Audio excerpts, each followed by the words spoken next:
The United States birth rate fell again in 2018 from 3.7 million births, almost 3.8 million births, to the lowest number of births in 32 years. Not since 1986 has the United States seen so few babies born. Don't we want to continue to have the liberties and freedoms that we have? We don't want to lose that. We don't want to hand it over. And one way we can lose that, if we stop having babies, if we stop having families. We're not making new Americans like we used to. That our general structure is at risk. Part of the trend also reflects a cultural shift as more Americans delay marriage and child rearing.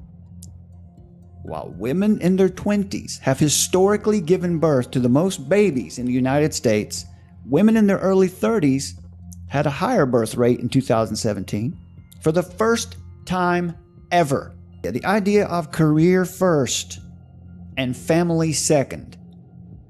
Friends, societies don't maintain themselves with those priorities.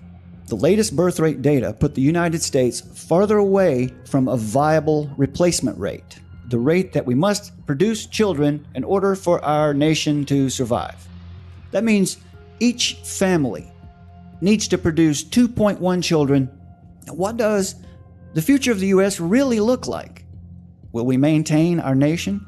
Will we fade out of existence for lack of simply being willing to produce? Now, this is not about white babies. It's not about black babies. This is not a racial issue.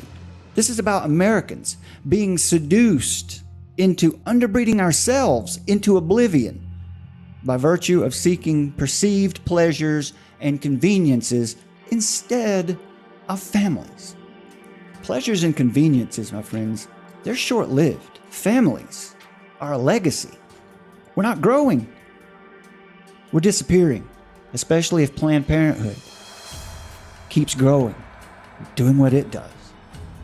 You're probably asking, what really does godlessness have to do with the birth rate? It's a fair question. Statistics from a study reported in the Washington Post gives us this indication on birth rate. Protestant and evangelical Christians produce 2.5 children per family, on average.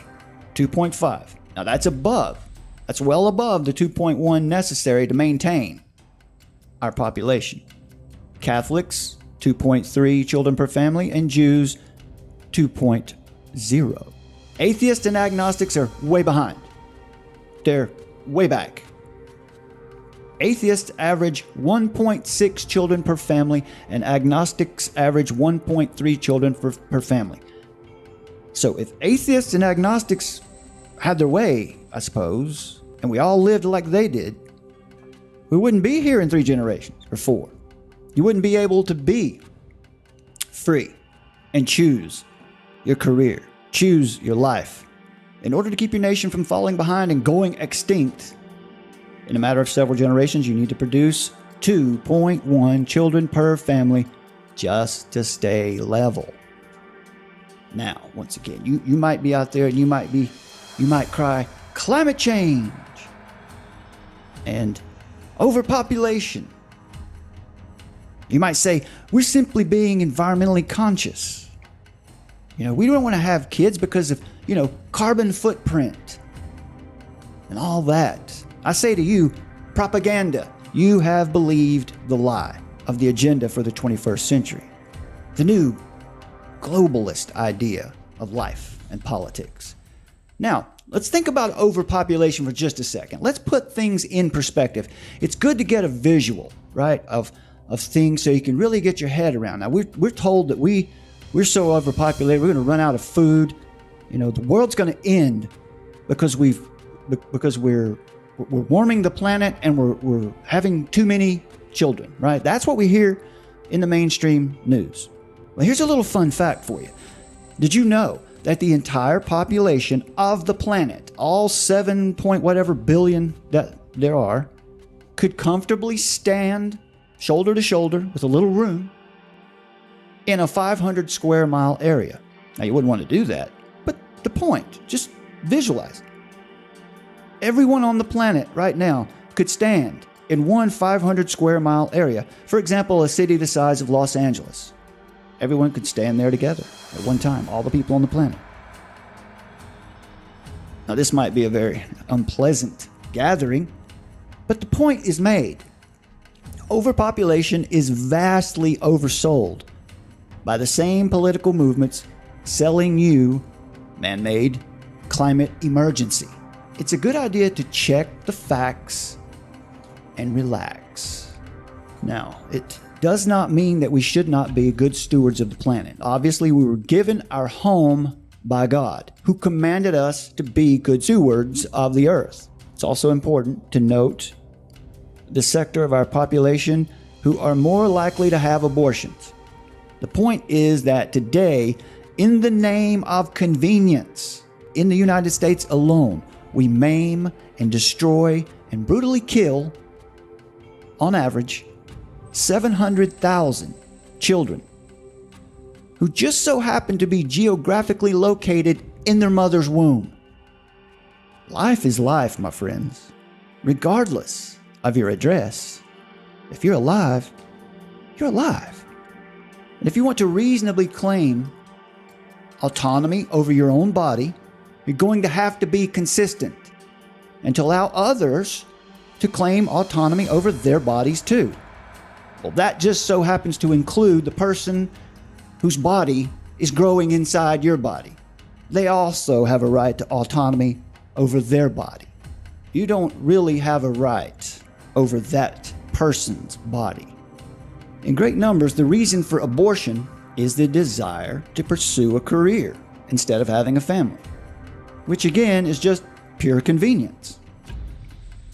The amount of abortion taking place for legitimate medical reasons where the mother and or the baby are in jeopardy of dying is extremely low. It's insignificant. Don't give us that argument about how concerned you are for future generations, because according to your desire to live like adolescents, seeking as much pleasure and gain as you can, our society, our nation, won't survive anyway if we continue down this path of seeking ultimate convenience and have this aversion to building families. That mindset, that even works completely against the theory of evolution, which appeals to survival of the fittest, not survival of the coolest, survival of the most successfully employed, or survival of the single, non-reproducing species. How do we tie all this together? What does religion have to do with all of this? In the United States, the decline of Christianity continues at a rapid pace. My friends, it is no coincidence that the birth rate, the amount of children we're having, that we've fallen below the rate at which we could sustain our population, coincides with the decline of Christianity, which is happening at a rapid pace. Pew Research Center telephone surveys conducted in 2018 and 19, 65% of American adults described themselves as Christians. That is down 12 percentage points over the past 10 years. Meanwhile, the religiously unaffiliated share of the population, consisting of people who describe their religious identity as atheist, agnostic, or no particular faith or religion, now stands at 26%, up from 17% in 2009. Both Protestantism and Catholicism are experiencing losses of population share. Currently, 43% of U.S. adults identify with Protestantism. That is down from 51% in 2009. A 10-year period, folks. A drop that's nearing 10%. 1 in 5 adults, 20%, claim to be Catholic, down from 23% in 2009. All subsets of the religiously unaffiliated population, a group known as the religious nuns, not like the flying nun, but the N-O-N-E-S, the religious nuns, have seen their numbers grow quite substantially. The numbers of self-described atheists has doubled from 2009. Let me say that again. The numbers of self-described atheists has doubled in the past 10 years. Agnostics now make up 5% of the U.S., up from 3% a decade ago, and 17% of Americans now describe their religion as nothing in particular, and that is up from 12% in 2009. So all across the board, we see gains in atheism and agnosticism and losses in Christians, and at the same time, a severe drop in our birth rate. Now, as a note of methodology here, each of these polls include one basic question about religious identity, and that is, what is your present religion, if any? And the possible answers are you Protestant, Roman Catholic, Mormon, Orthodox, such as Greek or Russian Orthodox? Are you Jewish, Muslim, Buddhist, Hindu? Are you atheist, agnostic, something else, or nothing in particular? Plenty of selections there.